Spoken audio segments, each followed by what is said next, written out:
ప్రేమ పేరు అనే ముసుగులో ఒక అమ్మాయిని మోసం చేసి ఆ అమ్మాయి ఆత్మహత్య చేసుకొని చనిపోయేదాకా వెళ్ళింది ఈ ప్రేమ వ్యవహారం. అమ్మాయి ఎవరో కాదు, బీటెక్ విద్యార్థి ఎవరైతే ఉన్నారో ఈ విద్యార్థినికి సంబంధించి విహారిక అనే అమ్మాయి. సో అమ్మాయి అయితే ఆత్మహత్య చేసుకొని చనిపోవడం జరిగింది. అసలు ఆత్మహత్య చేసుకోవాల్సిన అవసరం ఏమొచ్చింది, అసలు ఏం జరుగుతుందని ప్రతి ఒక్కటి తెలుసుకుందాం. ప్రస్తుతం వాళ్ళ ఫ్యామిలీ మెంబర్స్ అందరు మనతో పాటే ఉన్నారు. వాళ్ళ అమ్మగారు ఉన్నారు, విహారిక వాళ్ళ అమ్మవారు. ఒక్కసారి మనం మాట్లాడించే ప్రయత్నం చేద్దాం. అమ్మ చెప్పండి, విహారికకి ఎంత ఏజ్ ఉంటుంది? 20 అమ్మ, 20 సంవత్సరాలమ్మా. నా కాడికి కరోనాలో నేను ఇల్లు కొనుక్కుంటున్నా, నాకు డబ్బు సాయం చేయని ఇంటికి వచ్చాడమ్మా. వాళ్ళ అన్న వస్తా పోతా ఉండాడు. వాళ్ళ అన్న ఎప్పుడన్నా ఏదన్నా అవసరం ఉంటే 100 తీసుకొని పోతాడు. అట్లా నా కాడ తీసుకుపోయేవాడు. వాళ్ళ అన్న తీసుకొచ్చాడమ్మా. తమ్ముడు ఇల్లు కొనుక్కుంటున్నాం అక్క, మేము ఏడన్నా పైసలు ఇప్పించని తీసుకొస్తే ఇద్దరు కాడ అడిగామమ్మ. అడిగితే వాళ్ళు ఇస్తామన్నారు. వాళ్ళకి అది ఏదో కేసు అయి మానుకున్నారు. అప్పటి నుంచి అక్క అక్క నా ఇంటికి వచ్చేవాడు. నా అక్క, నా బావ, నా కోడలు, నా అల్లుడు అని తిరిగాడమ్మా. నాకు ఇంత అవుతుందని నాకు తెలీదు, ఇంత ఇది జరుగుతుందని నాకు తెలీదు. నా కింద పిల్లలుండి ఆంటీలు అల్లక్కకి ఇట చెప్తున్నాడు, ఇట ప్రేమిస్తున్నాడు అంటున్నాడు అని చెప్తే మాకు సంవత్సరం కింద తెలిస్తే లేదమ్మా అన్నదమ్మా. వాడి బర్త్డే అని కింద తీసుకొచ్చి కేక్ దాచిపెట్టి మేము పండుకున్న తర్వాత గోపిస్తే మాకు చెప్పారమ్మా, ఇట్లా గోపించింది మీ పాప అని. అడిగామమ్మ మేము.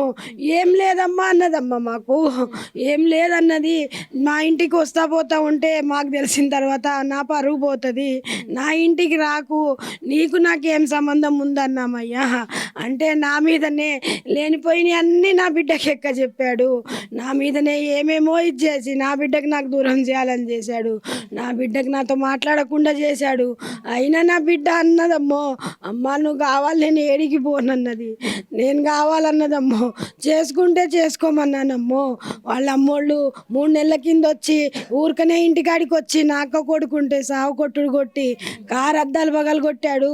నేను ఇంటికాడికి పోతే నాకు నోటికి వచ్చినట్టు తిట్టాడు. నేను గట్టిగా మాట్లాడటానికి నాకు హెల్త్ బాగలేక నేను మాట్లాడితే నా ఇంట్లో మనిషికి బాగలేదమ్మా.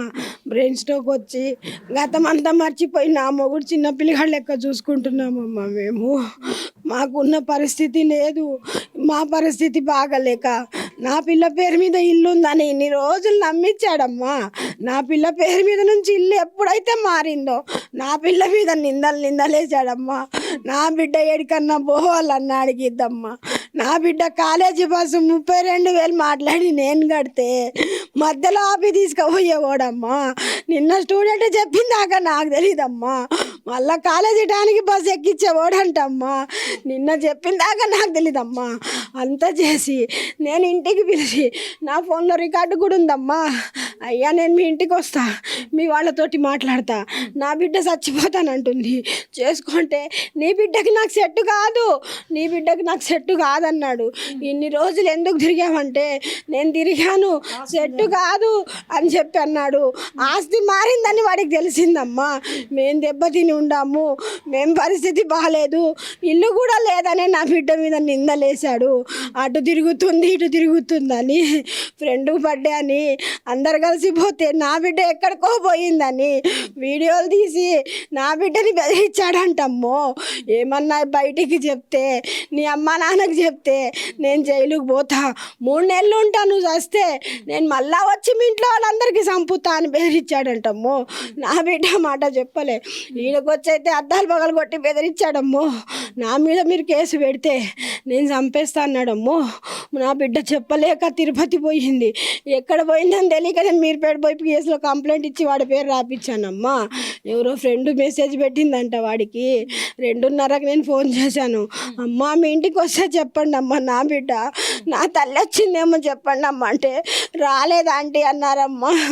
ఏమైందో ఎవరి కాడ ఉందో చెప్పండి అమ్మా అన్నానమ్మా. ఆ పిల్ల నాకేం చెప్పకుండా వాడికి మెసేజ్ పెట్టిందంట. మేము మీరుపేట పిఎస్లో ఉండి ఫోన్ చేశాము. 3 సార్లు ఫోన్ చేస్తే వాడు ఎత్తలేదమ్మా. నైటు 5 ఆ పిల్ల చెప్పిన తర్వాత ఫోన్ చేశాడంట. నా బిడ్డ 5-2 నిమిషాలకు ఫోన్ ఆన్ చేసింది. అమ్మా నువ్వు ఏడున్నావమ్మా అంటే, అమ్మా నువ్వు ఏడవకు, నేను ఉన్నానమ్మా, నేను మంచిగా ఉన్నా, నా మైండ్ బాగలేక నేను పోయానమ్మా, నేను వస్తానంది. ఆ లంజ కొడుకు ఫోన్ చేసి నా మీద కంప్లైంట్ పెట్టారు, నువ్వు ఏడ ఉన్నావే అని చెప్పి అన్నాడంటమ్మో. అని మా గాడికి వచ్చాడు. నేను పోతున్నా, నువ్వు పోవద్దయ్యా, నా వాళ్ళు ఉంటారు, నా బలగం ఉంది, నా పిల్లని తీసుకొస్తారంటే నేను పోతానని చెప్పి పోయాడమ్మో. నా బిడ్డని అన్నీ కొట్టాడంటమ్మో, పోస్ట్ మెడర్లో ఉన్నాయంటమ్మో. తీసుకొస్తా అన్నీ కొట్టాడంట. నేను చేసుకోను, నీ కాడ లేదు ఇప్పుడేమి, నీ ఆడ ఆస్తి లేదు, నువ్వు ఎవడమ్మటో తిరుగుతున్నావు అని బదలాం లేపుతా, నువ్వు బయటికి వస్తే అని చెప్పి నా బిడ్డకి మస్తు హెల్త్ చేశాడమ్మో. అమ్మో అమ్మా, నా భర్తకు బ్రెయిన్ స్ట్రోక్ వచ్చిందమ్మా. మే 25కి వచ్చిందమ్మా. పోయిన సంవత్సరంలోనమ్మా. ఆయనకు మైండ్ పని చేయదమ్మా. అమ్మ పిచ్చోడు లెక్క ఉన్నాడు. నేను ఎవరికి చెప్పుకోవాలో తెలీదు. నాకు వెనక ముందు ఎవరు లేరమ్మా. నేను ప్రేమించి పెళ్లి చేసుకున్నా. నా భర్త పిచ్చోడు అయిపోయి నా పిల్ల ఏమైపోయిద్దో అని ఎవరికి చెప్పుకుంటే చంపుతా, మీ అందరినీ చంపుతా అని బెదిరించాడమ్మా. అమ్మో, 3 రోజుల కింద ఇంట్లోకి వచ్చి కూడా నా ఇంటి నిండా ఉండి మాట్లాడుతుంటే మీరెవ్వరు మాట్లాడొద్దు, నేనే మాట్లాడుకుంటాను, ఇట్లనే ఉంటే అందరినీ పంపించాడమ్మో. నా బిడ్డకి అన్నీ కొట్టేసి ఉన్నాయంటమ్మో. నేను ఒక్క దెబ్బ కొట్టారు కానమ్మా, నేను తిన్న పళ్ళెం కూడా గడగనిలేదమ్మా నా బిడ్డకి. అమ్మా, నాకు ఇద్దరేనమ్మా, ఈయన కొడుకమ్మా. 7th class. ఎక్కడ చదువుతున్నా? బాలసిద్ధార్థ. అక్క ఇట్లా చేసిందని తెలిసినాక అసలు ఎట్లా చెప్పావా అక్కకి? ఏమన్నా నువ్వు ఫోన్లో అక్క మిస్ అయినప్పుడు? ఏం చెప్పలేదా? రాత్రి పడుకోవడానికి కూడా తీసుకుపోయానమ్మా. అమ్మ, తమ్ముడిని పండబెట్టుకో, ఫోన్ చూస్తున్నాడు, డాడీ పనుకోవట్లేదమ్మా, టాబ్లెట్లు అయిపోయినాయి కదా అంటే, లేదులేమ్మా నేను నిద్రపోతాను, బ్యాంకుకి పోదామందమ్మా. నాకు తెల్లారి నిన్న బ్యాంకుకి తీసుకుపోయి బంగారం పెట్టి డాడీకి హాస్పిటల్లో చూపించి కూరగాయలు తీసుకొని వచ్చి పిఎస్కి పోయి కంప్లైంట్ వాపస్ తీసుకొని నేను జాబ్ చేసుకుంటున్నానని మెసేజ్లు కూడా ఉన్నాయి అమ్మ ఫోన్లో. నేను ఈ టార్చర్ పడలేనమ్మా, నేను ఏదన్నా జాబ్ చూసుకుంటానమ్మా అని చెప్పిందమ్మా. రాత్రి ఏమైందో నా బిడ్డకు తెలీదమ్మో. అమ్మో, మంచిగా ఇంటికి తిన్నదమ్మా. అమ్మా, బిగ్ బాస్ చూసిందమ్మా, 10:30 దాకా బిగ్ బాస్ చూసిందమ్మా. నవ్విందమ్మా. మా ఆయన లోపల టీవీ చూస్తుండని, మా ఆయన పోయి లోపలైతే నీ అబ్బి పోయి లోపల ఉన్నాడు చూడమ్మా. నేను బిగ్ బాస్ చూస్తుంటే నచ్చడు కదా, నీ అబ్బి పోయి లోపల ఉన్నాడమ్మా అని చెప్పి టాబ్లెట్లు వేయమ్మా ఒక్క పూటకి, రేపు తీసుకుపోదామందమ్మో, నేను కాలేజీకి పోనందమ్మో. ఎన్ని మాటలు చెప్పిందమ్మో నాకు.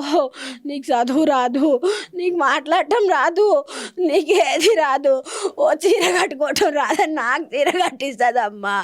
నేను ఎక్కడికన్నా పోతే నాకు బట్టలు చెప్పేస్తామ్మో, ఇది కట్టుకొని పో, ఇది చెయ్యి, ఇంత మొరడదాని అనేదమ్మో నాకు.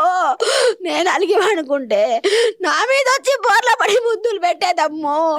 నాకు అన్నం తినిపిలేనేదమ్మో, అన్నం తిని ఎరగదమ్మో నా బిడ్డ చేతులతో. కాలేజీలో కూడా ఫ్రెండ్స్ తినిపించేవాళ్ళమ్మో. అమ్మో, వాడు బయటికి రావద్దమ్మో. అమ్మో, వాడికి చాలా మంది పిల్లలతో ఉందమ్మో. హిట్ టీవీ యాప్, ఇందులో short news, live news, entertainment shows, movies, digital magazines తో పాటు మీ జిల్లా వార్తలను కూడా ఫ్రీగా చూడొచ్చు. ఇంకెందుకు ఆలస్యం, వెంటనే హిట్ టీవీ యాప్ ని డౌన్లోడ్ చేసుకుని ఫ్రీగా ఎంటర్టైన్మెంట్ పొందండి. Hit TV app. Hit TV app.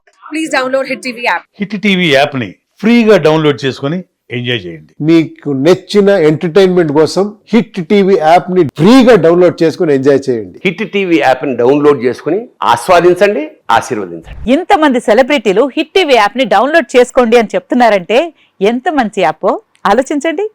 America America America అమెరికాలో చదవాలనుకునే వాళ్ళకి విశ్వసనీయమైన పేరు మన శౌర్య కన్సల్టెన్సీ. UK లో 1 year masters. UK లో 1 year masters. 2 years work permit up to 5 years visa. Contact Saurya Consultancy. Contact 89851 89851.